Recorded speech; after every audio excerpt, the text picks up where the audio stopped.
ईश्वर ने हमारे भाग्य में जो लिखा है उसे हमसे कोई नहीं छीन सकता। लेकिन अगर हमें अपने ईश्वर पर सच्चा भरोसा है तो हमें वो भी मिल सकता है जो हमारे भाग्य में नहीं लिखा होता। इंसान का मुश्किल वक्त उसके लिए एक दर्पण की तरह होता है जो हमारी क्षमताओं का दर्शन हमसे करवाता है। वह दिन मत दिखाना कृष्ण, जिस दिन हम पर गुरूर हो जाए। रखना अपने दिल में कि जीवन सफल हो जाए। इस पूरे ब्रह्मांड में ऐसी कोई ताकत नहीं जो इंसान की इच्छाओं की पूर्ति कर सके, क्योंकि इंसान की इच्छाएं एक समुद्र के समान होती हैं जिसे कभी भरा नहीं जा सकता। जो दूसरों की तकलीफ़ों को समझते हैं, जिनमें दया है, वो दिल से बहुत अच्छे हैं। उन्हें दोबारा जन्म लेना ही पड़ता है। अगर कोई मनुष्य हमारे साथ बुरा कर रहा है तो उसे करने दो, यह उसका कर्म है और समय उसके कर्म का फल उसे जरूर देगा। लेकिन हमें कभी भी किसी के साथ बुरा नहीं करना चाहिए, क्योंकि यही हमारा धर्म है।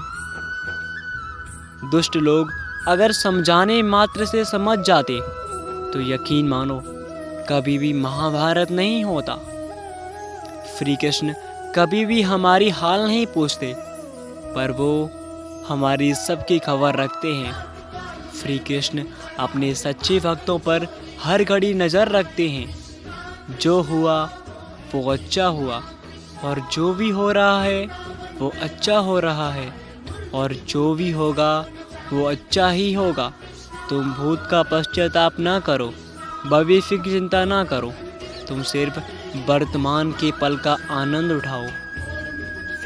अगर आप जीवन में असफल होते हो तो आपको दोबारा प्रयास करने में कभी नहीं घबराना चाहिए, क्योंकि जब आप दोबारा प्रयास करते हैं तो आपकी शुरुआत शून्य से नहीं बल्कि आपके अनुभव से होती है। जिंदगी में सदैव अवसरों का आनंद लेना चाहिए, लेकिन किसी के भरोसे को तोड़कर नहीं। इस संसार में मनुष्य किसी भी रूप से बड़ा नहीं होता, बल्कि मनुष्य के पीछे जो ताकत खड़ी होती है वो ज़्यादा बड़ी होती है। मनुष्य अपने सच्चे हृदय से जो दान दे सकता है वो अपने हाथों से नहीं दे सकता, और मौन रहकर हम जो कह सकते हैं वो हम अपने शब्दों से नहीं कह सकते। अंतकाल में जो मनुष्य मेरा स्मरण करते हुए देह त्यागता है वह मेरी शरण में आता है। इसलिए मनुष्य को चाहिए कि अंतकाल में मेरा चिंतन करे। जिस व्यक्ति के पास संतुष्टि नहीं है उसे कितना भी मिल जाए वह असंतुष्ट ही रहेगा। श्री कृष्ण जी कहते हैं, जिस व्यक्ति को आपकी कद्र नहीं, उसके साथ खड़े रहने से अच्छा है कि आप अकेले ही रहें। यदि आप किसी के साथ मित्रता नहीं कर सकते हैं तो उसके साथ कभी भी शत्रुता मत कीजिए। जब आपके जीवन के चारों ओर हताशा और निराशा हो, जब दुखों ने आपको हर जगह से घेर रखा हो, तब आप सच्चे मन से कृष्ण जी का नाम का दीपक जलाना और अपना सब हाल श्री कृष्ण को सुना देना। श्री कृष्ण स्वयं आपके दुख हरने आएंगे।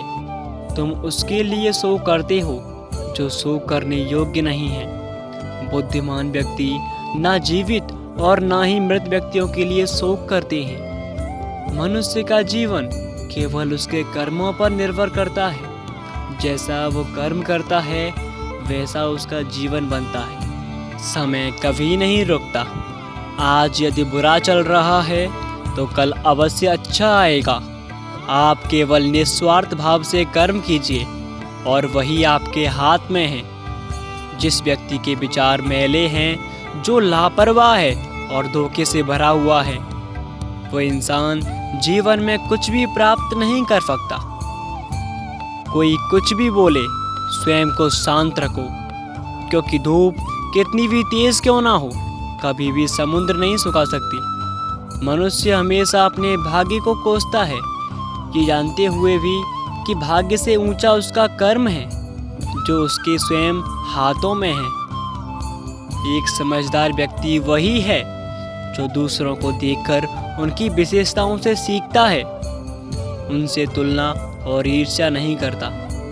शस्त्र केवल शरीर को घायल कर देते हैं, किंतु शब्द आत्मा को भी घायल कर देते हैं।